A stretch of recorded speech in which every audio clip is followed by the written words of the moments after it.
ഭക്ഷണക്രമങ്ങളിൽ ഇന്ന കാര്യങ്ങൾ നിങ്ങൾ ശ്രദ്ധിക്കണം എന്ന് പറയുകയാണെങ്കിൽ അതെന്തായിരിക്കും? സൂക്ഷ്മത വേണ്ടത് എന്ത് ഭക്ഷണം വേണമെങ്കിലും പ്രമേഹമുള്ള ഒരാൾക്ക് കഴിക്കാം. അവിടെ വേണ്ടത് ചികിത്സിക്കുന്ന ഡോക്ടറെ കണ്ട് പ്രോപ്പറായിട്ടുള്ള മെഡിക്കേഷൻ ഉണ്ടാവുക. പ്രോപ്പറായിട്ടുള്ള ശരിക്കും പറഞ്ഞാൽ 4 കാര്യങ്ങളിൽ സൂക്ഷ്മത ഉണ്ടായാൽ മതി.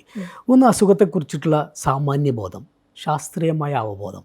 ഈ ജീവിതശൈലി രോഗം എൻ്റെ ജീവിതകാലം മുഴുവൻ ഉണ്ടാവും, എനിക്കിത് മാറ്റാൻ പറ്റത്തില്ല. ജീവിതകാലം മുഴുവൻ ഉണ്ടാകും. തീർച്ചയായിട്ടും. അതിനെ നിയന്ത്രിച്ച് കൊണ്ട് നിർത്തുമ്പോൾ എൻ്റെ അവയവങ്ങളെല്ലാം സേഫായി. നിയന്ത്രിക്കാതിരുന്നാൽ എൻ്റെ അവയവങ്ങളെല്ലാം കേടുവരും. 2, എന്ത് ഞാൻ കഴിക്കണം, എന്ത് ഒഴിവാക്കണം, എൻ്റെ വ്യായാമം ഏത് രീതിയിലാവട്ടെ, എൻ്റെ മെഡിസിൻ.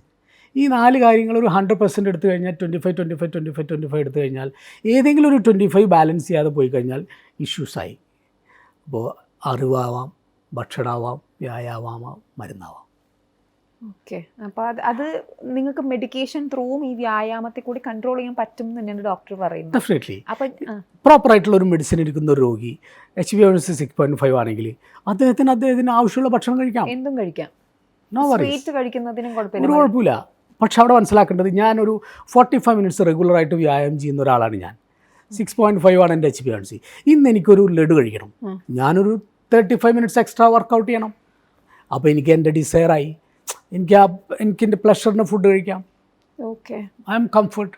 ഈ രീതിയിലുള്ള ഒരു കംഫർട്ട് ലെവലിൽ പേഷ്യൻറ്റും ഡോക്ടറും കൂടി ഉണ്ടെങ്കിൽ ഈ ആളുകൾക്കൊക്കെ സുഖമായിട്ട് ജീവിക്കാം.